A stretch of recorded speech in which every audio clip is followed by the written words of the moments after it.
Bonjour à tous. Les éditions techniques de l'ingénieur sont ravies de vous accueillir pour ce nouveau webinaire. Avant de commencer, je tiens à vous rappeler que tous nos webinaires sont enregistrés et disponibles ensuite gratuitement. Il suffit de cliquer sur le magazine de l'actualité, puis les conférences en ligne. Le replay sera en ligne d'ici quelques jours. Alors aujourd'hui, nous allons parler d'impression 3D et surtout ses promesses.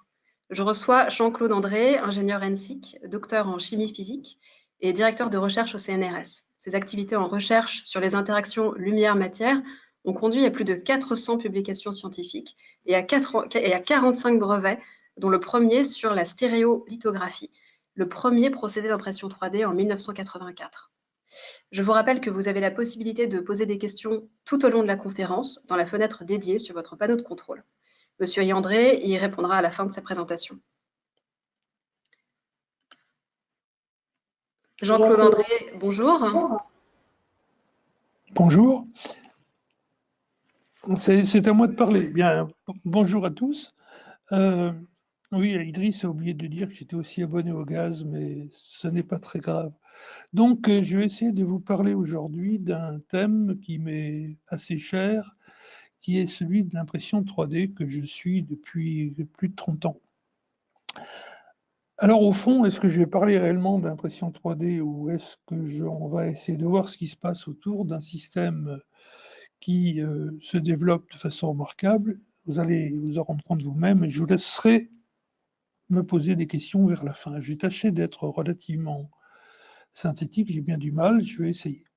Donc on y va.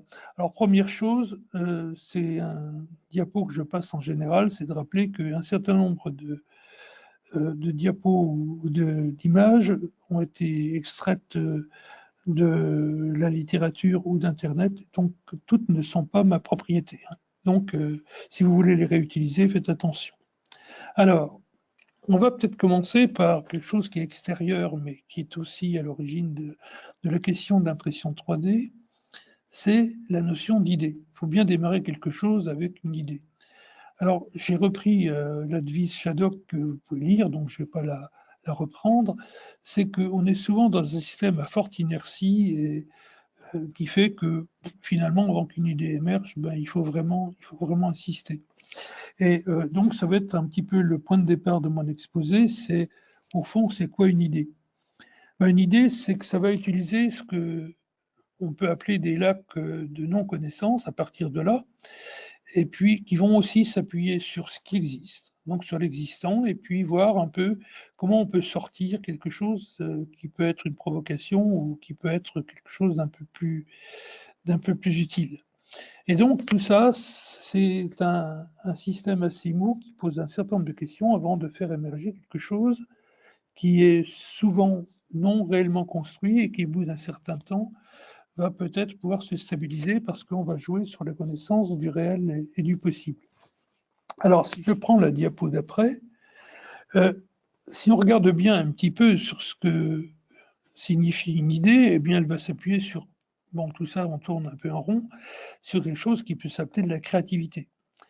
Et donc, cette créativité, c'est quelque chose qui est censé répondre à des besoins. Alors, et donc, si on lance quelque chose d'un peu nouveau, eh bien, ça se caractérise par une prise de risque. Alors, prise de risque, c'est quelque chose qu'on utilise souvent à l'échelon national et qui finalement est plus quelque chose qu'on accroche à un porte-manteau plutôt que d'avoir un réel soutien pour ce type de développement. Et donc,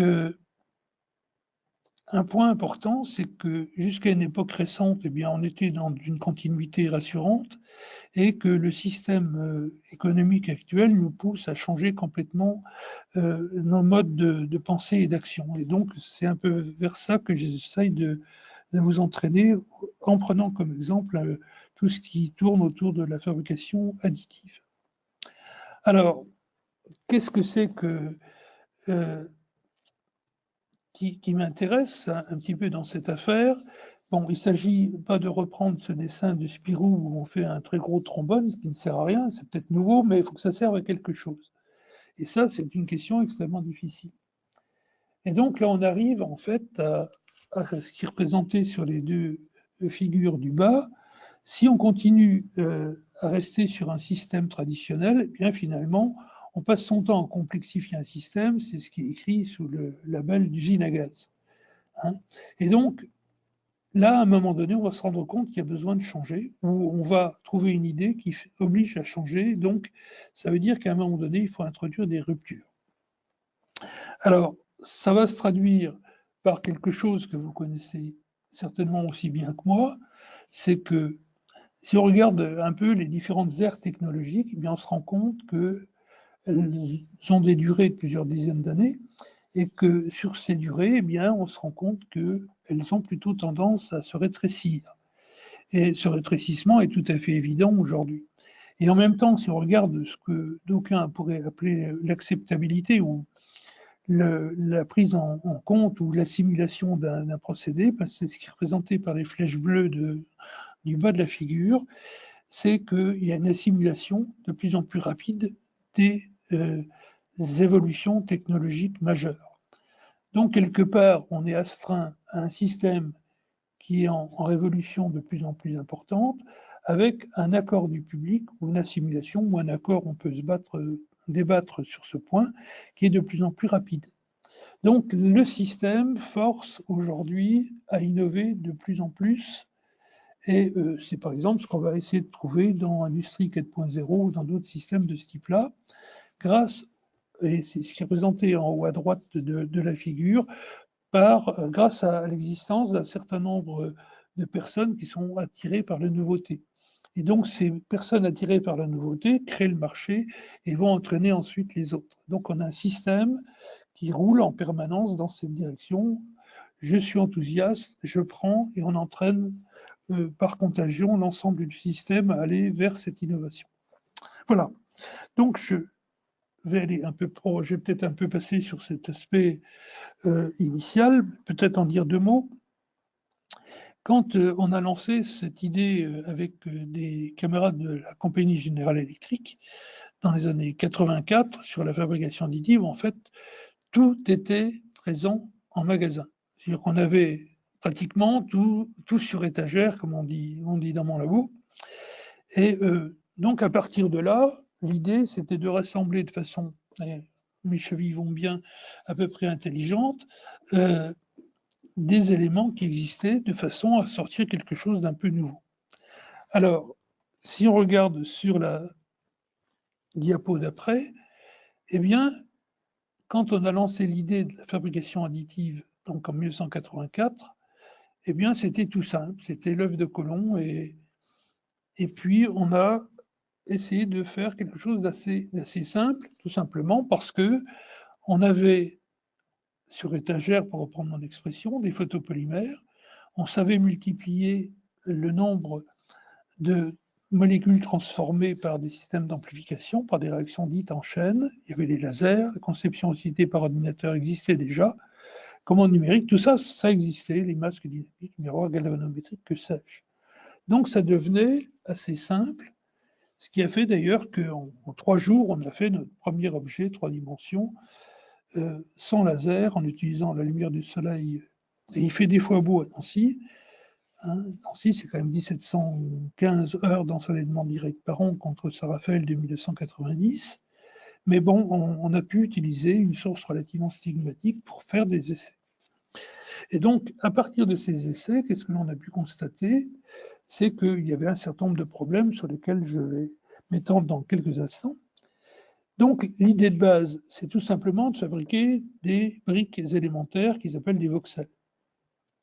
Et donc, la fabrication additive, ça consiste à faire que ces différentes briques se collent l'une à l'autre de façon à ce que, de proche en proche, on fabrique un objet. Alors ça, c'est l'idée de base. À partir de là, à partir d'un ordinateur, on va utiliser les données correspondant à l'objet. On va ensuite le couper en tranches, puisque le système, au départ, était fait par addition de couches. Et puis ensuite, eh bien, on va fabriquer l'objet par couche et puis ensuite le finir. Donc l'idée de base en 84, qui est une idée qui est encore conservée aujourd'hui, même si on peut faire un peu autrement, eh bien cette idée, elle est d'une simplicité qui est parfaitement représentée par la figure un peu humoristique que vous avez en bas de l'image. Voilà. Alors maintenant, la base, c'est quoi? Bah, tout simplement, on travaille avec une résine liquide qui est durcie, polymérisée par l'utilisation de la lumière.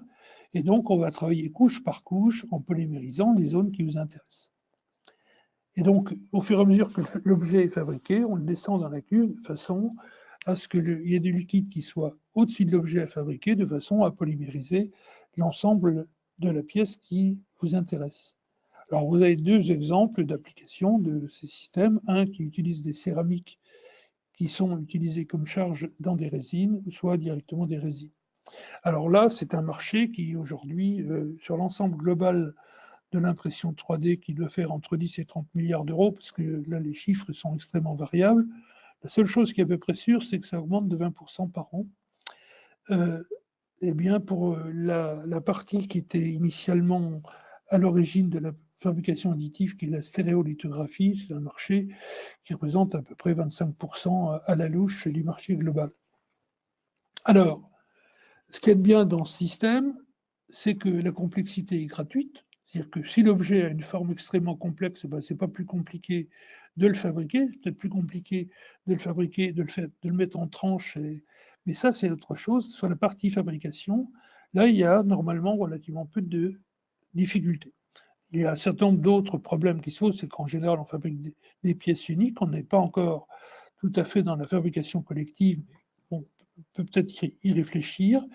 Et puis, en même temps, ce qu'on a comme possibilité, c'est que par rapport à ce que faisait mon père dans son usine, eh bien, on avait une idée, on allait voir fabriquer une maquette, après la maquette, on faisait un prototype, après on lançait la production, enfin, etc.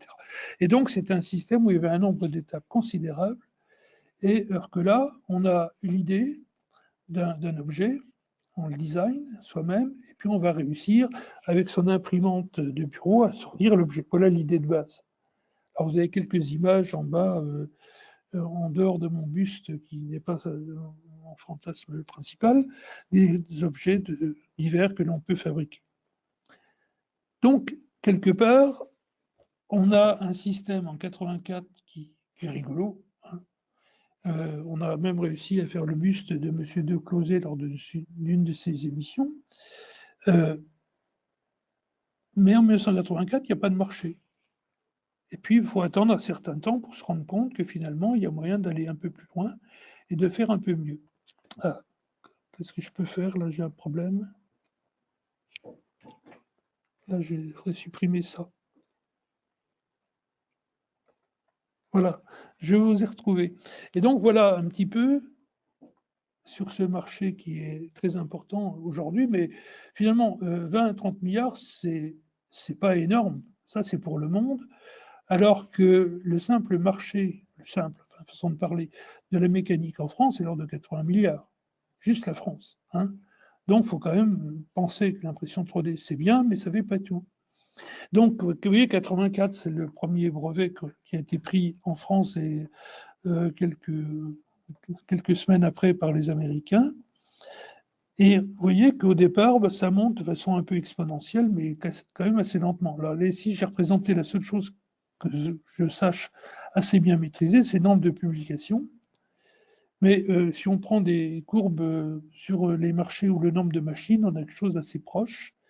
Et ce que l'on voit, c'est qu'à partir de l'an à peu près 2000, ça ne va plus de façon exponentielle, mais ça continue à augmenter de façon à peu près linéaire. Donc ça veut dire que la production globale, elle est parabolique.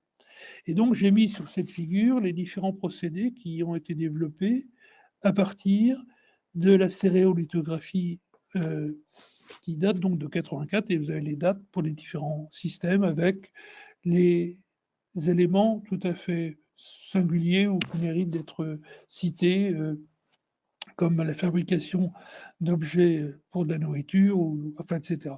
Et puis en bas, il y a des petits points, ça s'appelle l'impression 4D ou le bioprinting, qui commencent à émerger à partir des années 2005-2010. Et donc, c'est un peu de ça dont je vais parler dans quelques instants. Donc, vous voyez, c'est quelque chose qui marche du feu de Dieu, 20% d'augmentation par an, et donc une attractivité qui est tout à fait mesurable et qui est tout à fait conséquente. Alors, une fois qu'on a dit ça, donc j'ai repris une célèbre phrase de Hitch, l'enfer est dans le détail.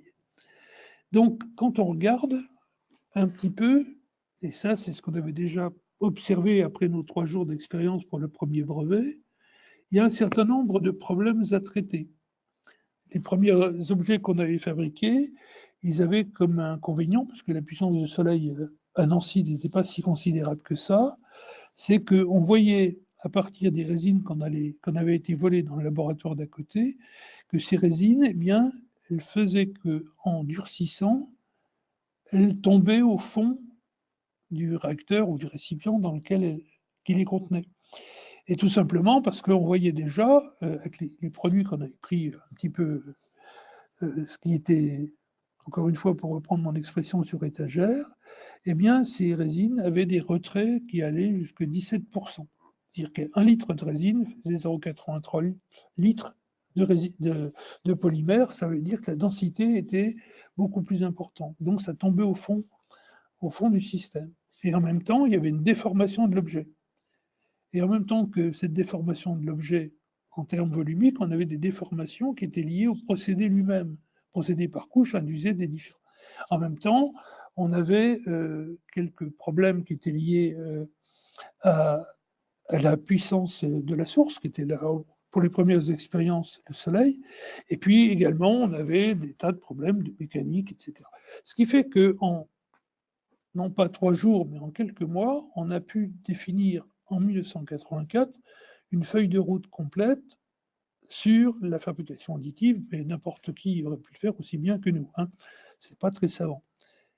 Et donc à partir de là, eh bien, le système, il a fonctionné sur des développements de recherche incrémentale, et c'est ce qu'on va trouver, c'est ce qu'on a trouvé, c'est ce qu'on a montré tout à l'heure sur cette courbe nombre de publications en fonction du temps. Hein. Donc on est bien dans une logique où on sait ce qu'on doit faire et puis on le fait. Donc c'est ce qui est représenté par ces doigts de pied en éventail en bas, je dirais que c'est quelque chose qui d'un point de vue comportemental est tout à fait sympathique puisqu'on n'a plus qu'à faire. Donc on a besoin de penser le long de la ligne d'action et pas tout à fait à côté. On n'est pas dans la disruption, on n'est pas dans la pensée divergente. Donc ça, c'est quelque chose qui aujourd'hui continue et risque de continuer encore un certain temps, puisque on a des questions qui sont liées à la qualité des matériaux, aux multimatériaux, au temps de fabrication, au coût de la pièce, enfin, etc. Donc il y a plein de choses encore à faire, mais qui relèvent de quelque chose qui est finalement d'une pensée assez classiquement encadrée. Voilà, j'ai été assez méchant, voilà. Donc maintenant, qu'est-ce qu'on a fait? Bien, on a pu faire à l'époque d'autres systèmes qui vont utiliser la lumière. Donc là, c'est une sculpture qui fait à peu près 10 microns qui est montrée. Je ne vais pas insister sur ces différents points. Il y a 3 grands types de technologies. Là, j'ai représenté un ancien président de la République qui a sa pièce 3D, ça doit être une tour Eiffel. Et donc, ces différentes techniques, eh bien, il y a des systèmes par fusion de fils, des systèmes par fusion de poudre, des différentes. Et voilà quelques exemples de pièces que l'on peut fabriquer. Donc, je ne vais pas aller très très loin, mais il y a quand même derrière de la belle physique, des bons matériaux, il y a quand même plein de choses qui sont faites aujourd'hui. C'est bien, on est bien dans la logique incrémentale initiale. Alors, voilà quelques autres exemples. Je vais présenter une diapo en haut de carbone 3D qui est une idée absolument extraordinaire parce qu'en stéréolithographie, qui est le premier procédé que j'ai présenté rapidement tout à l'heure, eh bien, on a un problème, c'est que l'oxygène est un inhibiteur de polymérisation. Donc, c'est limitant. Alors que là, on va utiliser le fait que l'oxygène est un inhibiteur pour pouvoir travailler en limitant l'importance des couches. Donc, vous voyez comme quoi, ça veut dire que là, même dans des systèmes qui sont de nature incrémentale, il y a moyen d'être assez astucieux. Hein. Donc, je ne suis pas en train de cracher dans la soupe du système. Donc, on peut faire des systèmes avec des couplages matériaux isolants, matériaux conducteurs, etc. Donc, là-dessus, je vais passer. Et puis, quand on regarde maintenant, je repasse à un autre aspect de mon exposé, c'est que quand on écoute, et ça c'était entre autres à une réunion importante à Bruxelles il y a quelques mois, les différents prospectivistes que l'on peut avoir à l'échelon occidental. Eh bien, on dit que l'humain, enfin, on est quasiment dans des systèmes classiques, l'humain fonctionne de façon simple et linéaire, la technologie va de façon exponentielle, les données, enfin, sont les nouveaux pétroles, enfin, etc., etc. Ça, vous pouvez le lire aussi bien que moi. Et ce que l'on voit, c'est qu'on est dans un système où il y a une appétence de plus en plus forte pour le nouveau. Alors, cette appétence, c'est peut-être d'avoir un robot qui conçoit des machines, qui conçoit des robots. C'est tout ça. Donc, on brasse tout un ensemble de fantasmes, de besoins, d'envies, et ceci ne peut pas échapper à l'impression 3D au sens large. Alors, l'exemple le plus patent, et cette discussion que j'avais autrefois avec la direction scientifique de Dassault, c'était la télétransportation, ça évitait de faire des avions.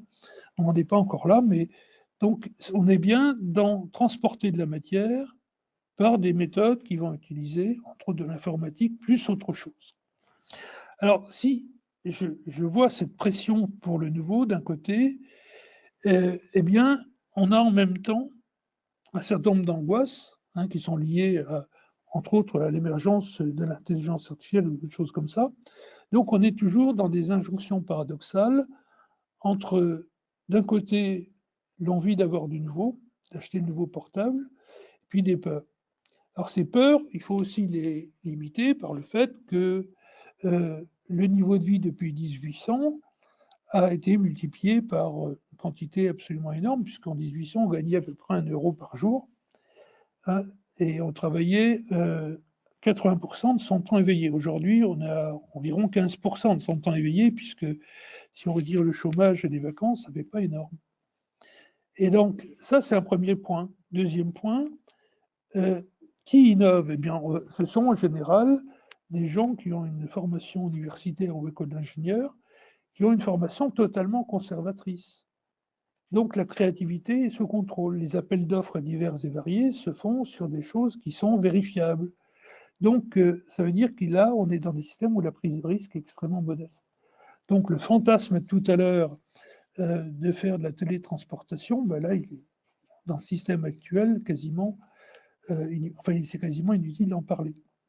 Et puis en même temps, il y a tous les aspects environnementaux qui posent question. Donc, est-ce que l'impression 3D au sens large va éviter de consommer beaucoup de réserves, etc. C'est un point qui n'est pas aujourd'hui totalement éclairci. Bon, les contraintes de gouvernance, ça c'est évident, puisque on va soutenir des actions qui relèvent de choses qui sont finalisées, et finaliser le nouveau, c'est pas évident.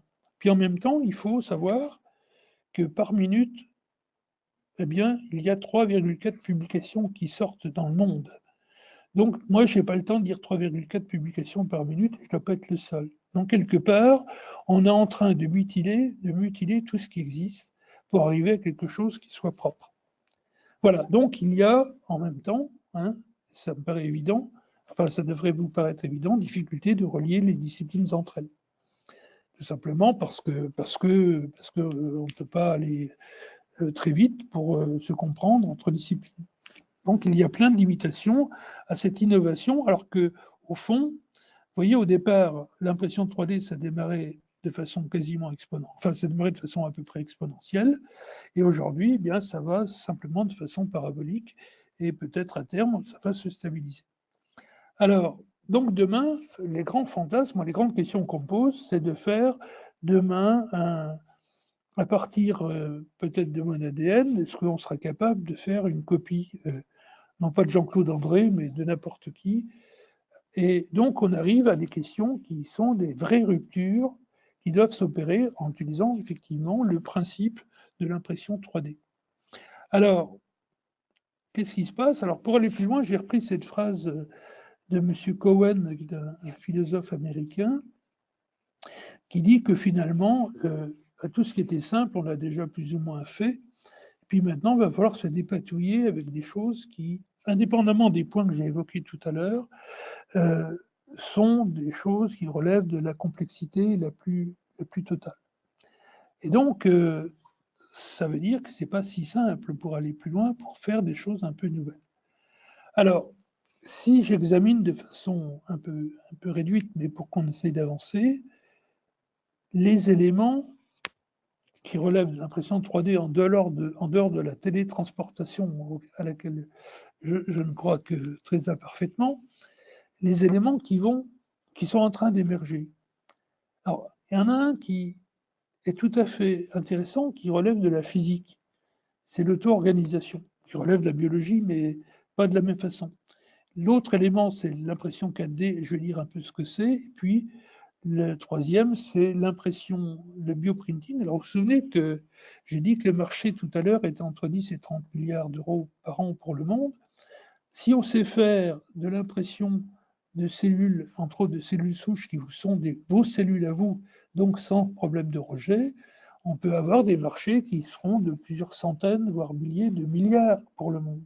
Simplement, rien que, il suffit de voir le budget de la sécurité sociale en France, c'est quand même quelque chose d'assez colossal, c'est de l'ordre de plusieurs centaines de milliards d'euros. Donc, vous voyez, multipliez ça par 20 ou 30 et ça vous fait un peu un marché mondial. Et donc, ça veut dire que là, il y a des enjeux absolument considérables et malgré tout, dans les éléments que j'ai déjà présentés rapidement, des freins. Hein. Donc, on est bien dans une logique un peu complexe. Et donc, là, j'ai représenté sur cette figure une courbe dite de hype qui représente les attentes en fonction du temps. Alors, l'impression de 3D, vous voyez, c'est déjà quelque chose qui est stabilisé. Bon, il y a le marché, l'industrie s'en est emparée, ça se développe, etc. Et le bioprinting et l'impression 4D, eh bien, vous voyez, sont dans des phases encore assez émergentes et qui posent effectivement un certain nombre de questions sur lesquelles je vais essayer de passer notre dernier quart d'heure de discussion. Alors, bon, je vais passer sur cette figure parce que mon temps avance. C'est quoi l'impression 4D? L'impression 4D, c'est faire de l'impression 3D avec de la matière intelligente. C'est-à-dire que cette matière, on doit être capable, à partir d'une stimulation, de la faire se déformer. Alors, vous avez l'exemple le plus simple, c'est cette pseudo-fleur qui s'ouvre et qui se ferme. Donc, voilà un bel exemple d'impression 4D. Donc, il n'y a plus qu'à. Alors, il y a pour l'instant à peu près 1000 publications par an. Non, oui, pas par an au total. Donc, c'est quelque chose de réellement émergent par rapport aux 150 000 sur l'impression 3D en général. Et donc là, il y a un certain nombre de preuves de concept qui existent, avec quelques exemples que vous avez en bas de la figure. Alors, l'idée de base, c'est de prendre... J'ai repris ma photo parce que ça m'évitait de... Enfin, ça me permettait de m'amuser. Donc, on prend de la matière. Ça, c'est le principe de fabrication d'un objet par auto-organisation. On va la traiter de façon à peu près intelligente et ça va fabriquer directement l'objet. Alors que autrement, en impression 4D, j'allais dire classique, alors que c'est quelque chose d'émergent, on prend de la matière, on la passe dans une machine 3D classique, on fait un objet inerte qu'on va rendre mobile par un stimulus particulier. Donc, en bas à gauche, ce sont des systèmes d'auto-organisation. Vous voyez les formes qu'on peut fabriquer, alors qui sont pour l'instant à l'échelle nanométrique. Et en bas, une pince qui a été réalisée en impression 3D qu'on va rendre évolutive dans le temps par simplement un chauffage. Donc le polymère qui constitue le matériau va changer de forme et donc éventuellement pouvoir tenir dans ces pinces une petite vis. Et il y a d'autres systèmes, tels qu'ils sont présentés en haut, à droite, qui sont des robots cubiques et qui vont se déplacer pour fabriquer une forme. C'est-à-dire qu'on peut changer de forme au cours du temps en fonction du besoin. Donc voilà quelques exemples très rapidement de ce qui peut tourner autour de l'impression 4D.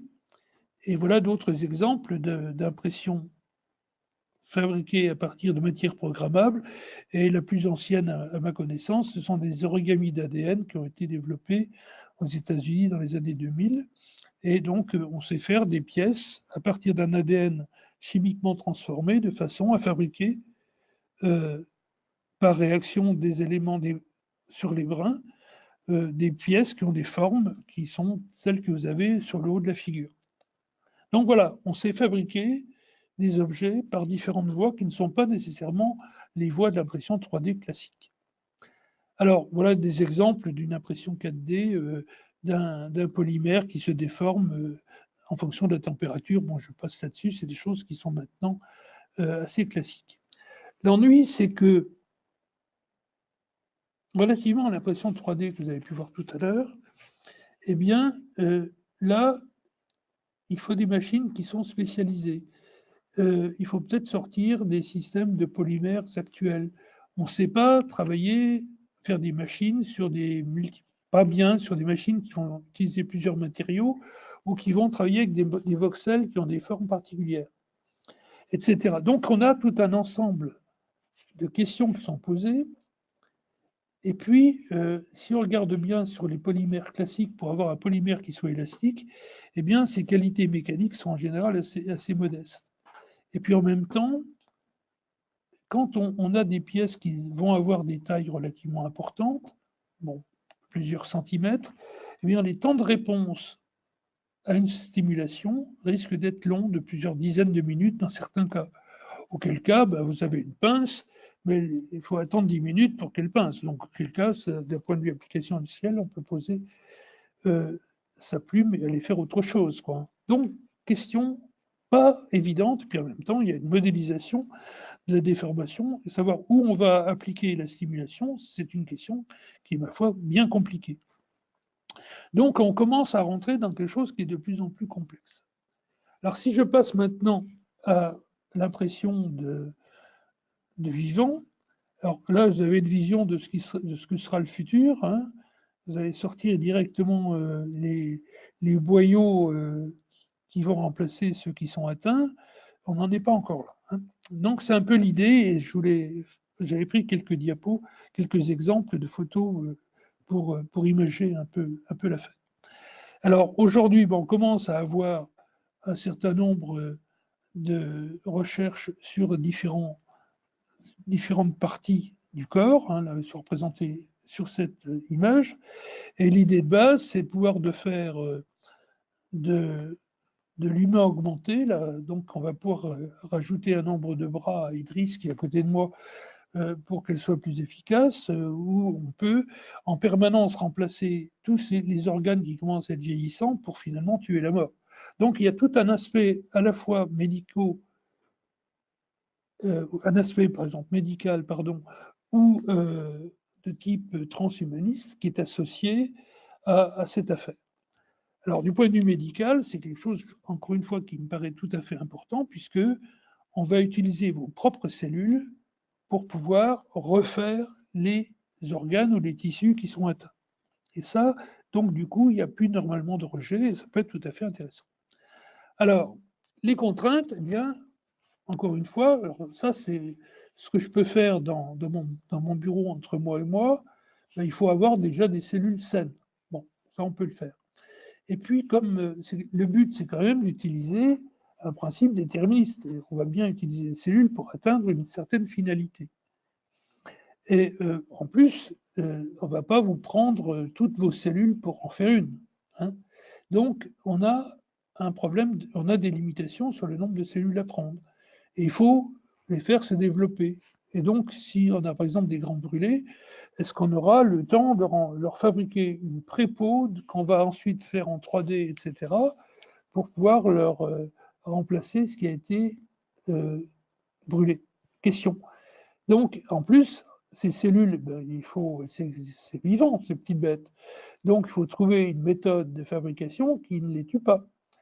Et si on les prend tout simplement telles quelles, les cellules entre elles, si on fait un tas de cellules, eh bien, dès qu'on va dépasser quelques dixièmes de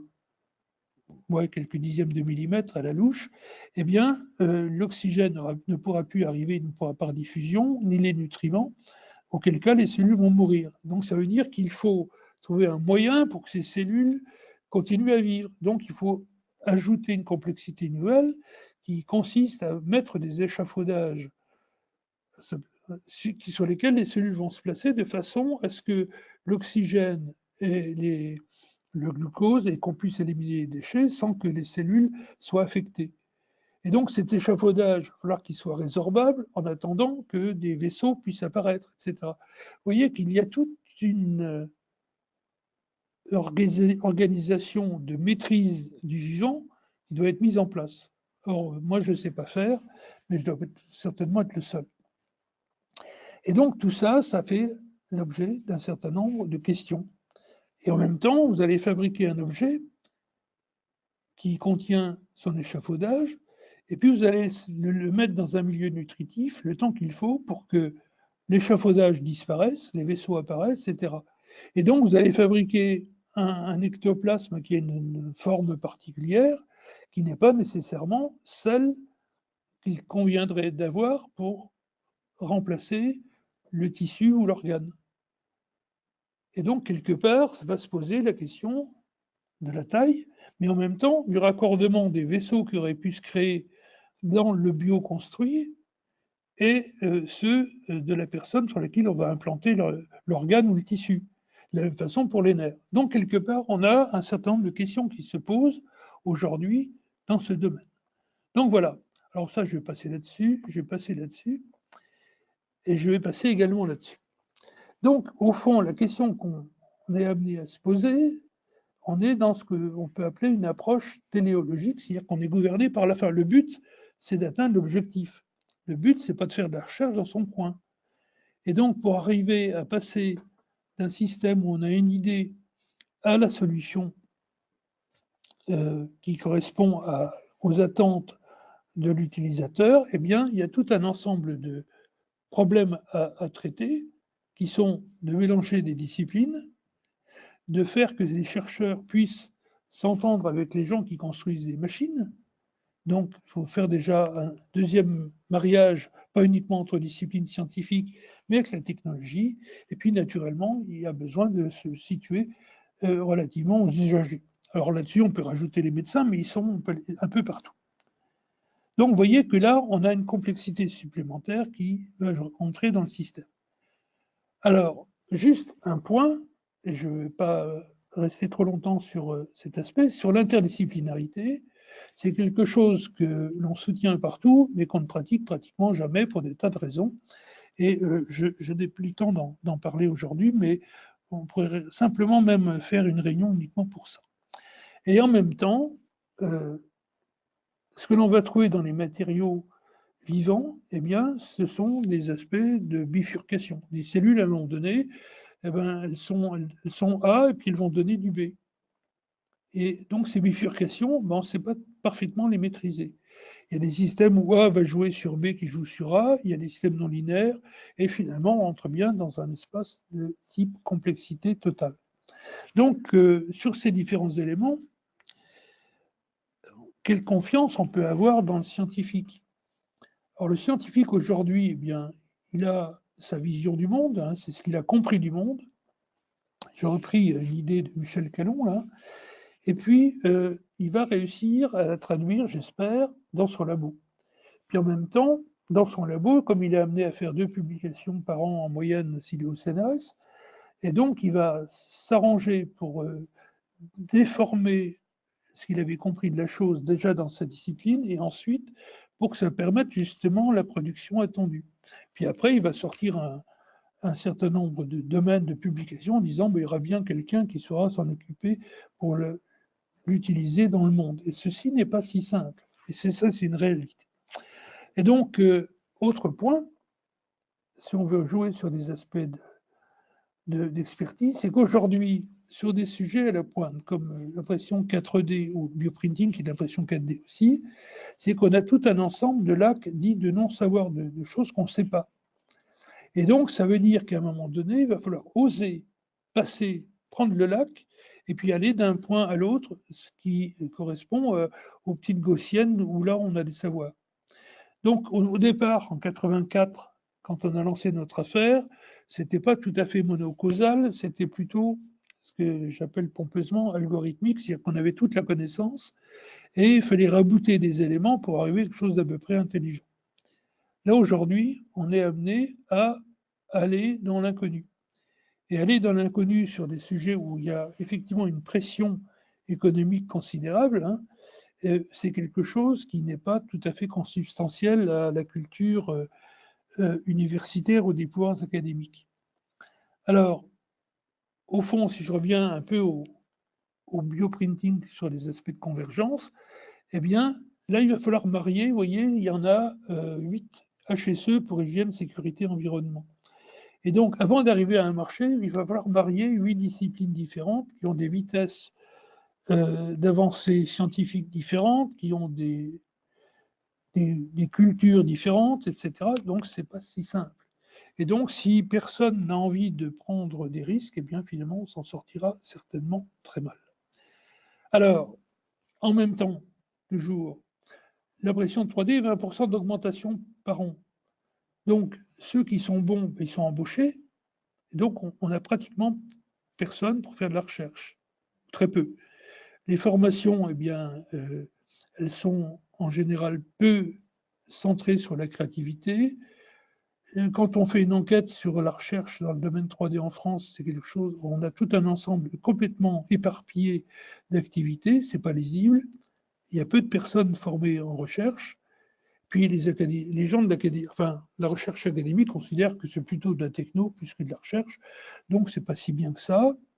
L'interdisciplinarité, c'est quelque chose qui, encore une fois, n'est pas quelque chose qui est aussi soutenu qu'on le dit, etc., etc.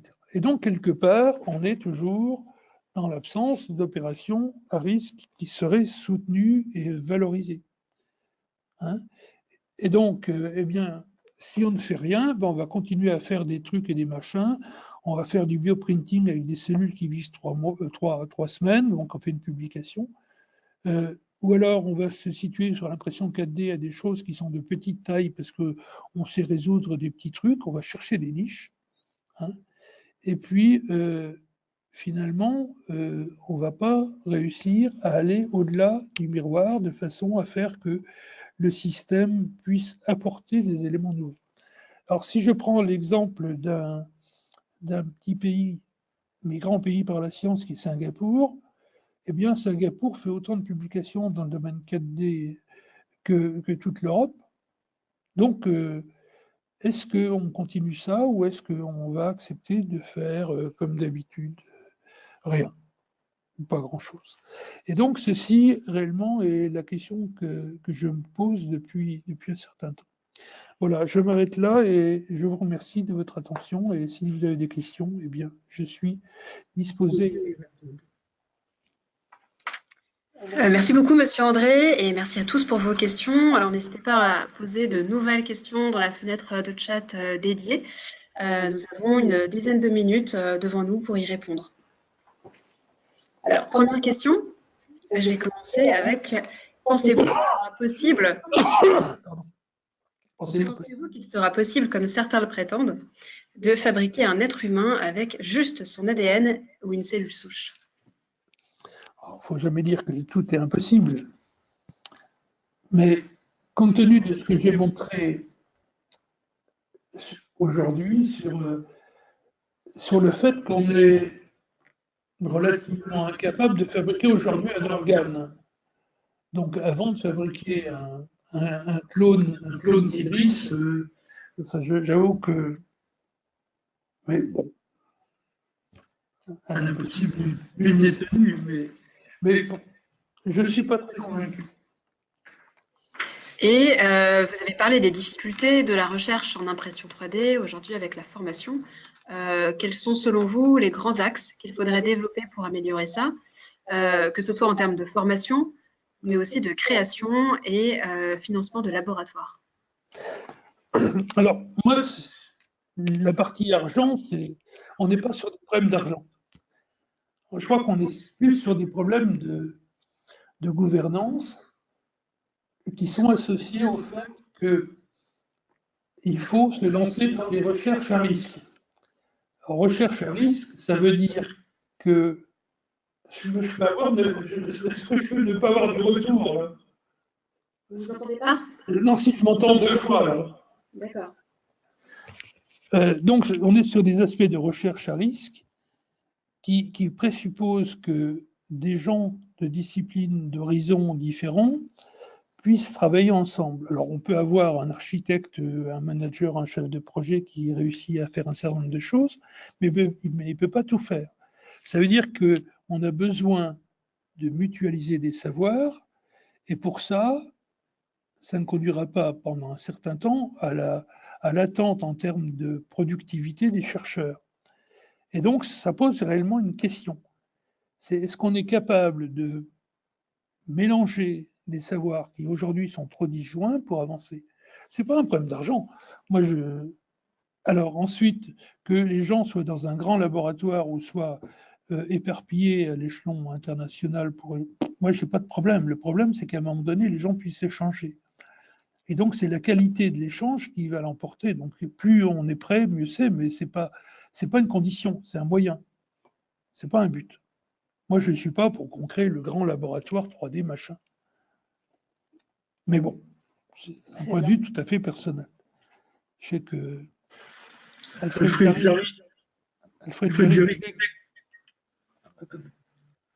Jarry dit, oh, oui, merci. Alfred Jarry disait que l'homme se tient debout pour deux raisons, recevoir moins de pluie et porter des médailles. Il y a plein de gens qui seraient d'accord pour qu'il y ait un gros laboratoire. Mais le problème, c'est d'en montrer l'efficacité. Donc, si on montrait déjà l'intérêt de mettre ensemble des disciplines en vue d'un objectif particulier avec le soutien technologique qui va, on peut faire des essais et puis on verra après. Il ne faut pas commencer par le laboratoire. Les murs, c'est après, c'est pas avant.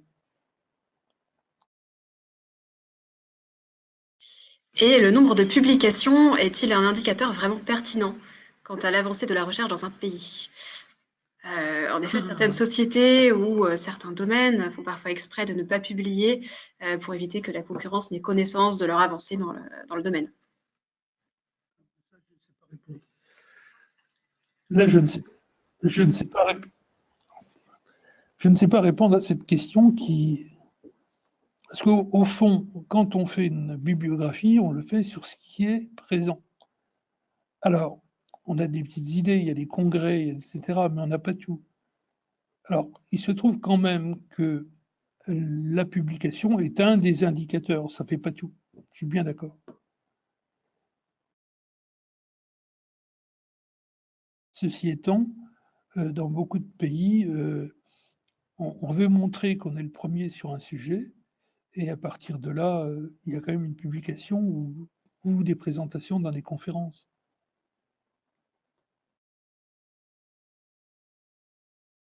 Au-delà des polymères et cellules vivantes, quel est selon vous le futur de l'impression 3D métal?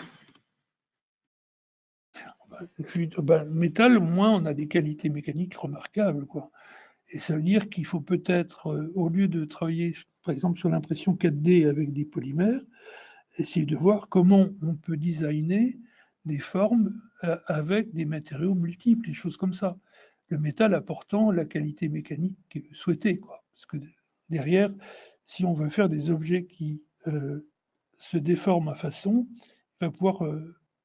il serait souhaitable d'avoir des objets qui se déforment à façon pendant des durées qui sont raisonnables relativement à la durée de vie des autres objets. Donc ça veut dire que le nombre de cycles de déformation doit être largement au-delà des quelques qui sont utilisés aujourd'hui.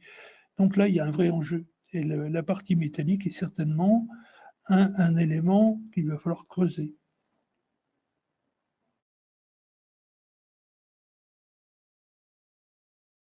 Quelle est la réelle nature, résistance à la corrosion d'un matériau métal travaillé par impression 3D? Pas la même que pour un métal classique, hein. Ça veut dire que on va utiliser, schématiquement, on peut utiliser des poudres métalliques qui sont finalement soudées les unes aux autres par une source de chaleur qui est généralement un laser. Et donc, on a possibilité de travailler, non pas avec des métaux purs, on peut travailler avec des alliages, etc. Ce qu'on sait relativement pas trop bien faire aujourd'hui, ça commence, il y a quelques vagues publications, c'est faire des gradients de concentration, de différents métaux. Traitement de surface, ça ne se fait pas réellement. Mais normalement, il n'y a pas de raison que la corrosion soit différente. Nous avons un participant qui se demande, qui se dit que le clone dont vous avez parlé serait obtenu par du génie biologique classique et non par impression 3D. Oui, je pense que oui. Oui, moi ça m'a énervé quand j'ai lu une publication de quelqu'un qui disait il suffira d'avoir de l'ADN et puis après on fera votre clone. Ça m'a paru totalement irréaliste. Mais bon.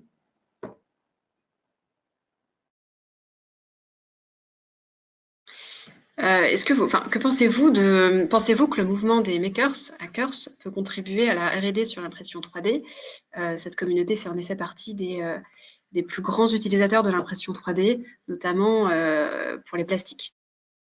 Alors, il se trouve que j'ai participé à une réunion qui s'appelait FAB 14, qui avait lieu à Toulouse il n'y a pas longtemps, sur justement les Fab Labs. Et quand on regarde l'activité des Fab Labs, qui est une activité avec des gens dont le niveau scientifique est en général moyen.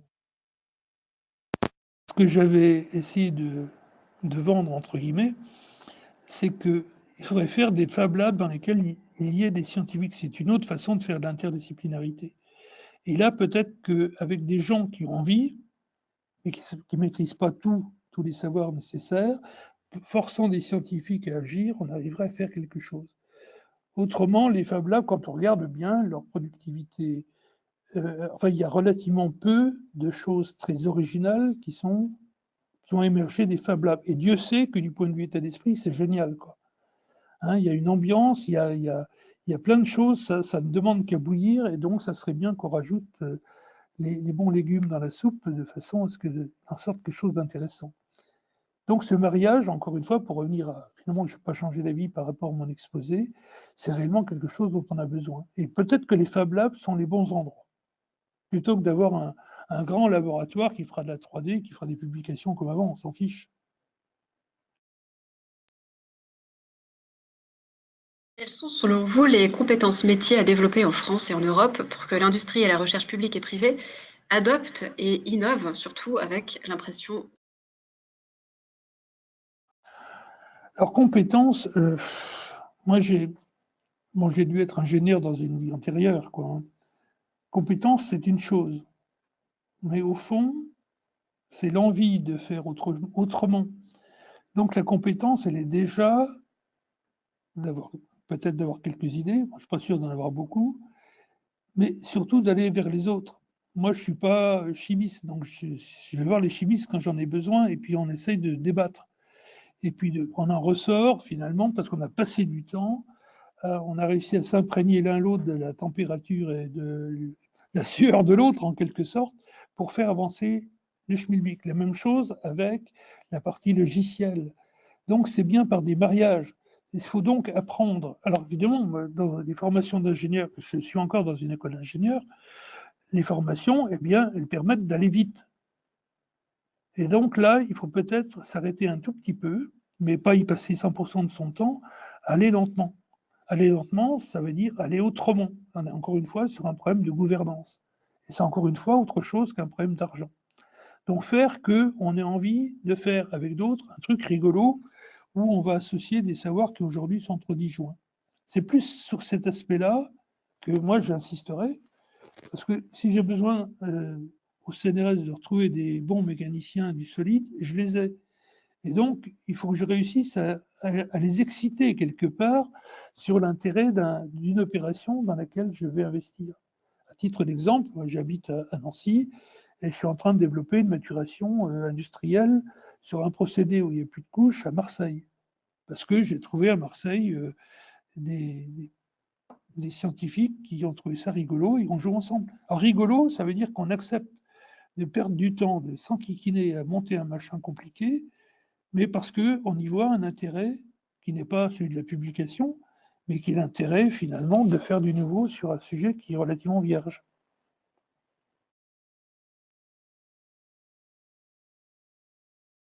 Un participant qui tient à revenir sur les Fab Labs, qui se demande finalement si les universités et toutes les autres écoles ne devraient pas généraliser justement les Fab Labs.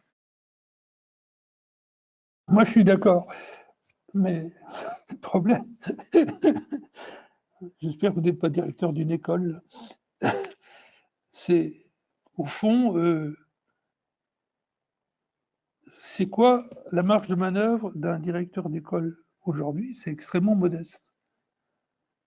Et donc j'ai dû être président du conseil scientifique d'un institut polytechnique dans une vie antérieure. À cette époque, on avait quand même un peu plus de moyens. Là, il y a des problèmes de réglementation. Et donc, il y a quelques Fab Labs qui sont développés dans quelques écoles. Et je trouve que, à l'expérience, c'est un moyen de toucher à la fois le numérique et la matière, et ça marche de façon absolument remarquable. Mais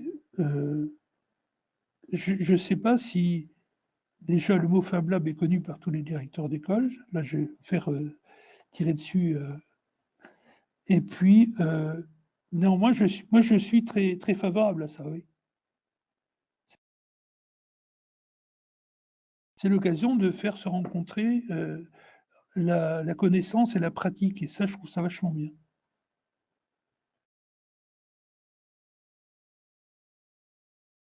Avez-vous connaissance de recherches en cours pour fabriquer de manière additive des matériaux d'origine végétale, le bois par exemple? Et si oui, pouvez-vous citer quelques acteurs? Alors, les acteurs, il faut que je réfléchisse parce que j'ai vu quelques publications.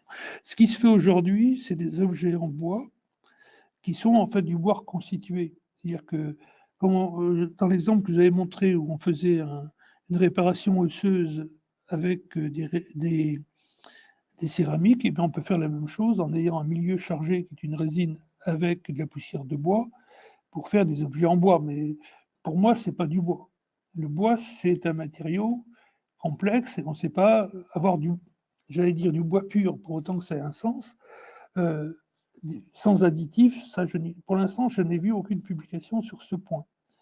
En revanche, sur des associations résine, poussière de bois, ça, je peux en retrouver. Là, j'ai dehors ça dans mon bouquin. Mais de tête, là, je ne sais pas. En France, je ne connais pas de labos qui font ça. Alors, si vous m'écrivez, je peux vous répondre. Concernant la convergence des connaissances et de plusieurs domaines, de nombreuses recherches sont réalisées sur les modélisations multiphysiques. Ainsi, ce croisement de connaissances n'a-t-il pas vocation à intégrer petit à petit de nouveaux domaines plutôt que de les croiser tous d'un seul coup? Je ne sais pas, probablement. Non, mais moi, ce que je voulais simplement présenter dans mon exposé aujourd'hui, c'est le besoin de convergence. Et cette convergence, c'est une convergence entre disciplines. Alors, je n'ai pas voulu aller sur des systèmes qui sont multiphysiques, c'est bien ce qui se passe dans l'impression dans le bioprinting, où on va de la cellule à la taille de l'organe, quoi. Et alors là, c'est quelque chose qui rajoute une complexité complémentaire à quelque chose qui est déjà pas simple. Mais dans le principe, pourquoi pas? J'ai pas de problème là-dessus.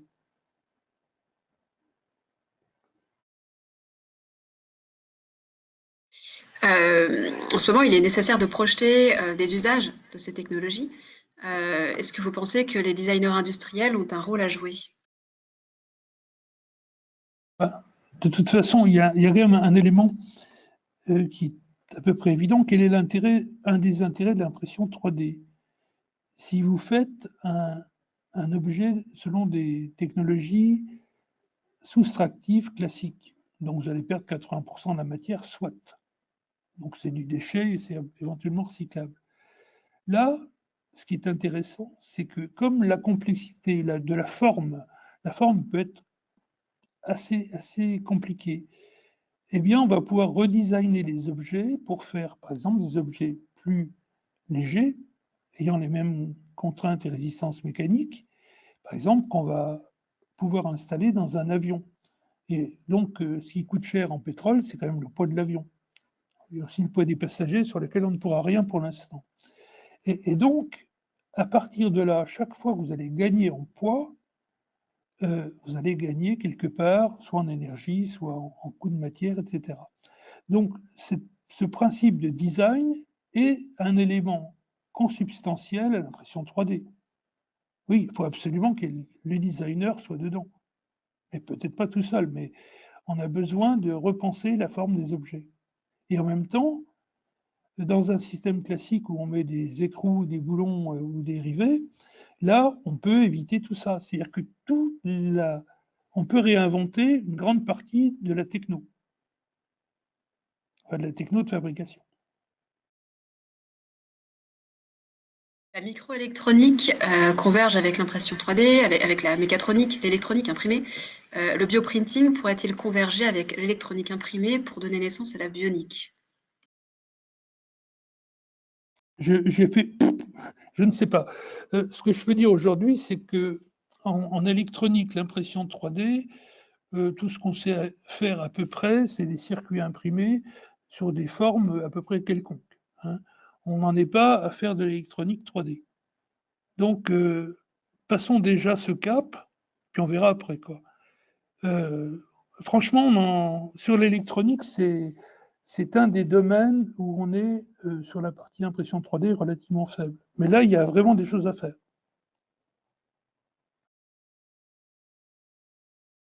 L'idée étant de faire finalement des circuits, non pas des circuits imprimés 2D et demi aujourd'hui, mais on pourrait le faire en 3D, au problème d'évacuation de la chaleur près. Mais là, il y a réellement quelque chose à faire, oui. On va encore prendre 2 ou 3 questions, hein, donc n'hésitez pas si vous avez encore des interrogations. On a encore quelques minutes devant nous. Monsieur André, est-ce qu'il y a des sujets plus faciles à engager aujourd'hui permettant de convaincre les décideurs? Voilà une mauvaise question. Comment convaincre les décideurs? Alors les décideurs, de manière générale, ils soutiennent quelque chose une fois que la chose est faite.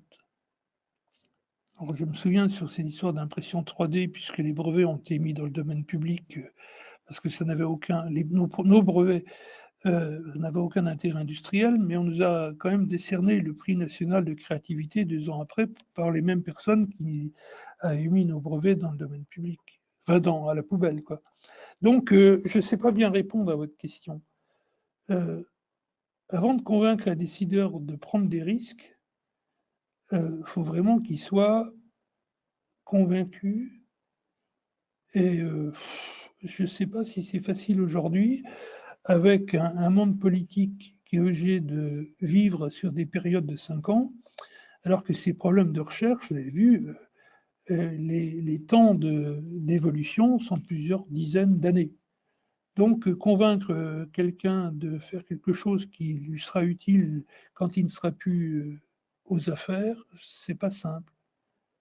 Mais si vous avez la solution, j'achète.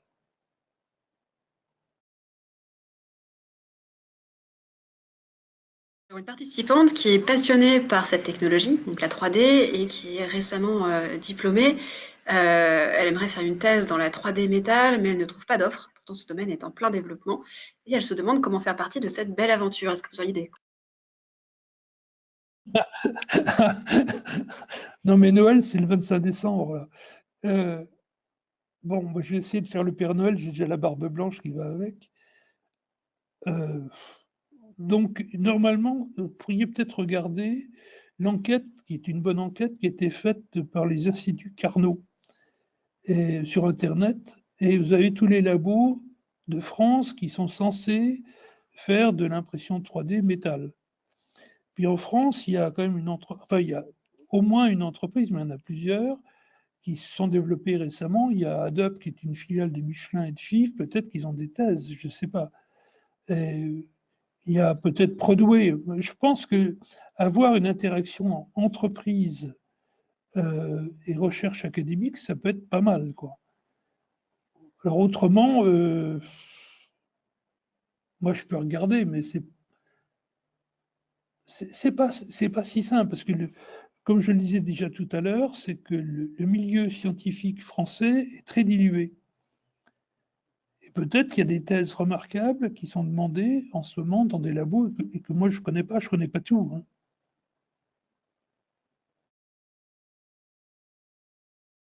Alors, il semble que l'appel a été entendu. Nous avons une participante qui demande à préciser le profil de la candidate à la thèse en question. Donc, si la candidate, est intéressée, elle peut, dans l'espace chat, nous donner ses coordonnées et on transmettra. En parlant de thèse, justement,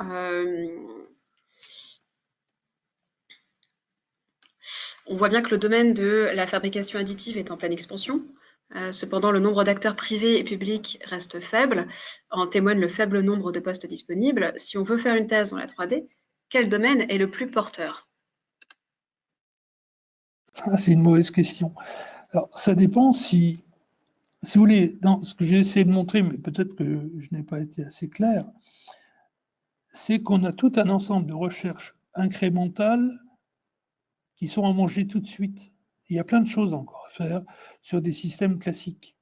Hein, trouver les bons matériaux, éviter les porosités, avoir des tenues mécaniques qui vont bien. Enfin, il y a plein de choses à faire, changer de process, modifier les process. Enfin, il y a plein d'activités qui sont à court terme. Alors ça, c'est ce que vous allez trouver normalement dans le cadre de thèses CIFRE avec l'industrie ou enfin, que sais-je. Là, il y a un réel marché et derrière, il y a un besoin d'industrie aujourd'hui d'avoir des futurs cadres dans le domaine parce que c'est quelque chose qui se développe de façon rapide et grande. Ça, c'est une réponse. La deuxième réponse, c'est de se dire, moi, je travaille pour dans 20 ans, dans 30 ans. J'aurais plus mal aux dents. Hein, et à partir de là, me lancer dans des choses casse-gueule, à condition d'avoir un financement pour avoir un petit salaire quand même, hein, sur des sujets de type 4D, qui est moins casse-gueule lui-même que le bioprinting. Mais là, il y a réellement des enjeux financiers. Hein, mais 10 ou 30 milliards de tout à l'heure, c'est que dalle. Là, c'est d'arriver à quelque chose qui aura au moins 10 fois plus d'espoir de chiffre d'affaires que l'impression 3D classique. Mais c'est une rupture. Donc ça, c'est pas mon choix, ça, c'est vous. Moi, je, moi, je suis en fin de vie, là. Hein, donc, je ne peux pas vous donner le bon conseil. Moi, quand j'ai commencé au CNRS, on ne savait pas ce que c'était que l'argent. Hein. Et puis, on a pu faire des choses. Donc, le système actuel, c'est quand même un système à relativement court terme. Donc, la prudence voudrait qu'on aille vers des choses qui relèvent plus de la recherche incrémentale. Mais à quoi ça sert d'être prudent quand on est jeune? Ouais, vos dernières questions. L'impression 3D de produits de grande dimension, habitation en béton par exemple, vous paraît-elle intuitivement rentable? Est-ce qu'elle se généralisera, pardon? L'impression 3D n'est-elle pas a priori plutôt appropriée au domaine de l'objet? Y a-t-il pour vous une limite? Moi, je pense pas qu'il y ait des limites. Alors, il y a ces principes de fabrication de maisons. Alors, ces maisons, elles sont faites avec un certain nombre de limites, puisque si vous faites une maison traditionnelle, il y a un coin. Hein, maison, c'est une base à peu près rectangulaire. Et donc, ça veut dire qu'il faut que la vitesse de déplacement du système qui apporte la matière change. Et ça, on ne sait pas bien faire, ça fait des bourrelets. Là. Donc, en général, vous allez voir qu'il faut redesigner, hein, on parlait de designer tout à l'heure, l'objet pour faire des maisons qui ont des courbures, des choses comme ça. Alors ça, c'est un premier point. Alors, est-ce que c'est quelque chose qui est acceptable par le public? Ça, je ne sais pas. Peut-être que oui. Puis en même temps, ce qu'on ne sait pas bien faire aujourd'hui, c'est faire une maison où il y aura en même temps la vitre, la porte, la serrure, l'électricité, l'électronique, etc. C'est-à-dire qu'une maison, c'est quand même essentiellement composite. Alors, si c'est pour faire le gros œuvre, je ne suis pas sûr. Ce que je peux vous dire, c'est qu'il existe aujourd'hui des systèmes robotisés qui posent des briques. Alors ces briques, avec le béton qui est autour, et tout ça c'est posé propre, et ils ont des systèmes robotisés qui posent une brique par seconde. Et là, on n'a pas le problème de l'arrêt. Alors, c'est une forme de fabrication additive, puisqu'on rajoute des voxels les uns aux autres, mais c'est peut-être pas celle à laquelle la plupart des gens pensent. C'est-à-dire qu'il faut toujours penser à côté, quoi.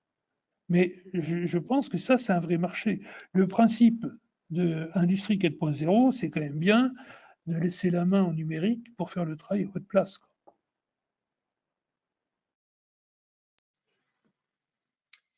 Alors, notre dernière question, ça va être une question un peu défi. Monsieur André, si on vous confiait la tâche d'accélérer et d'orienter les efforts de recherche en impression 3D, quelles seraient vos principales mesures? Oh là là, j'en sais rien. Ça, c'est partie des questions pièges. Et puis garder celle-là pour la dernière, c'est quand même c'est un peu vache, là.